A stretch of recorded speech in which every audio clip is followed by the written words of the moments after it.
Hey guys, welcome back to the channel. I got in a new scope from CVLIFE called the EagleFeather AO. That AO means that it has an adjustable objective. It is a 4-16 by 50. It has an illuminated mil-dot reticle and a bunch of other nice features at a really budget price. So if you're interested in it, stick around. We'll do a quick unboxing, go over all those features and specifications. I'll show you guys what it looks like actually looking through the scope and then give some thoughts on it. So it's obviously in this very plain white box. There's like a battery warning there, basically saying don't eat the battery. We'll get this cut open. And this is a fairly big scope. So it looks like we got a tool up here. I assume these are probably our scope rings or mounts. So a couple of those in there. And then that's how the scope is packaged. Looks like we got a lens cleaning cloth and then a manual. Something else is in here too. Batteries. And those batteries are CR2032s. Get the scope out of this bag. It looks like we might have a sunshade in here as well. So this is the EagleFeather. Again, a 50mm objective lens up here. It's a big one. We have a 1-inch tube.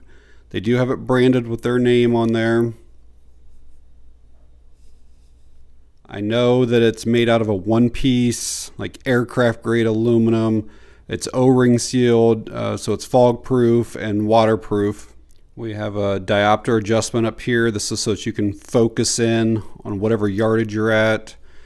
This is how we're going to change our magnification. Again, it's a 4-16. I do not see a throw lever. Looks like there's a spot that maybe you could put one. Let's see how. It's a little bit stiff right out of the box here. I'm sure as I use it, it'll kind of loosen up some, but again, you can see it goes up to a 16 magnification. Here's our battery compartment. We're going to have 5 red brightness and 5 green. We have our windage and elevation adjustments. And these are, you can zero these back out. What that means is, let's say you zero this in at 200 yards. Well, what you can do is basically take these caps off and you can turn this and bring the 0 to right here. And it's always zeroed at 200. So let's say then that you're shooting at a different yardage and you have to change your windage and elevation again. When you come back to put your 0 here, you'll still be back at 200 yards again. And that's done easily by just basically undoing the screw. You lift this off, you turn to whatever yardage you zeroed in at, you put it back down and you tighten it back up. These also have a 1 click is a quarter MOA. People always ask me about that down in the videos. So basically what this means is at 100 yards, for every click that you turn this, it's going to move a quarter of an inch. So let's just say you take your first group of shots and you're 3 inches low. Well, it means you have to turn this 12 times to bring it up the 3 inches. Let's just say you're shooting at 50 yards. Well, it would be basically you'd have to double that. You're going to be 24 clicks. If you go the opposite way of 100 yards, let's say you go to 200 yards, well then every turn or every click is a half MOA. But it's always at 100 yards, and this one is a quarter inch for every click. And then out here is that adjustable objective. Purpose of that is, like, let's say we're on the 4 power, but then we go up to, let's just say 12. Well, it almost always is going to make everything super blurry because of the parallax. So you can change this for whatever like the yardage is, and it brings the parallax back into focus. And that's not so important if you're down here on these lower magnifications, but when you get above probably 10 or 12 or so, you would definitely notice it. These lenses are fully multi-coated, supposed to help reduce glare and improve clarity. I showed that sunshade earlier. Again, that would just screw into here and also help reduce glare. So it looks like unofficially we're about 14 inches long here. Again, a 50 millimeter lens, which we're at like 2¼ inches wide up there. And just because of the size of it, it's definitely going to add some weight to your rifle. Try to get it balanced here. So we're over 23 ounces. Add in our mounts. We're at almost 27, and then if you run your covers, we're at 28.4 ounces with everything. I'm going to throw a battery in here so we can see what that illuminated reticle looks like. So this part's never easy to do, to try to hold the scope perfectly still so that the camera doesn't adjust here, but do my best for you guys. I'm going to start with the red first. So that's level 1, and again there's 5 levels of brightness. So I'm going to go through them here. That's 2, 3. It does light up pretty well, and it's the entire reticle that's lit. I know it's kind of hard to see your like BDC, which is your bullet drop compensator, but there are the marks there. I believe we're at 5 there. So now we're off, and then we're going to have green.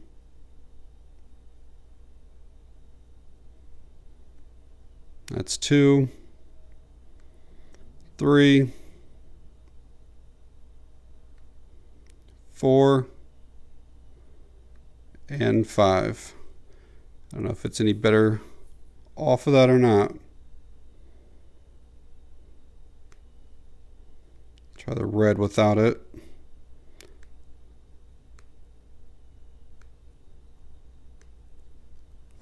Alright, so we have a tree that's over there that's about 100 yards or so away.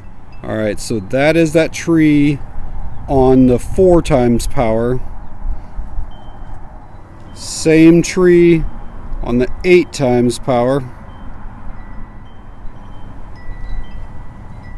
This is the same tree on the 12 times power, and I've adjusted the objective lens there out to 100 yards.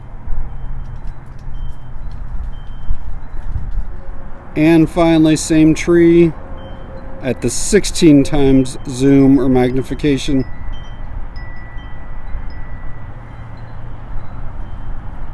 So hopefully you could see there how changing your magnification also changes your field of view. Like when we were on the 4 times magnification, you could clearly see the entire tree and on both sides of the tree. But by the time we got to the 16 times, it was really focused on just like one part of the trunk of the tree. I talked about the windage and elevation turrets earlier, but didn't really show them. So to adjust them, you basically just pop up.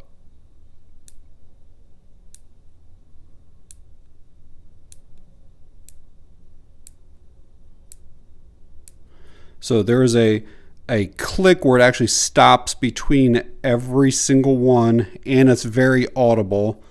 Let's check out the windage.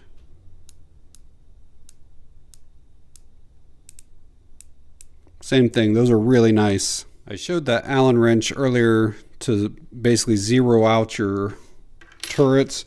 They also included like a star bit for your scope mounts. These mounts do have some type of fabric like glued in here to protect the finish of the scope. So I've shown this on other videos, but before you mount your scope, the first thing you should actually do, you can just do this on the top of your rifle, but is to put both of your mounts side by side. And when you look through it, it should make one continuous tube. If you see like differences, like if one is like, if it's not smooth in here, if one is like offset or something like that, you're never going to get your scope zeroed out. These ones look perfectly fine. And if you do find a difference or a problem and you want to upgrade, or you just want to upgrade from these ones, I almost always recommend going with a cantilever style scope mount. So I'm going to share some thoughts on this scope, but just keep in mind my time with it has been very limited. I did not get to the range with this one. This scope is kind of intended for longer range shooting. Sure, you could shoot at 50 yards or 100 yards with it, but it's probably really intended for 200 to 1,000 yards. It's also kind of intended for wide open spaces like fields and stuff like that. Probably not the best choice if you're going to be in the woods a lot. It seems to be very well built, very good fit and finish. I'd say it's better than most of you like your Barskas and Tascos and Simmons, those type brands. The glass on it seems very clear, good light transmission. I'm not sure if that coating helps or not. They claim that it does, but either way, it was very clear. Has the red and green illuminated reticle, which is nice. The BDC reticle. And what's also nice is if the battery fails, your reticle is always there. Magnification is fairly easy to adjust. It is a little bit stiff, but not bad. I think it would be easier if it did have a throw lever on it. I like how it has that diopter adjustment. There's a lot of scopes that don't put that on there, but it really helps with the focus and clarity. I like how all of your adjustments are toolless and they're all audible and palpable. And I don't think I mentioned it earlier in the video, and people usually ask, but this is a second focal plane scope.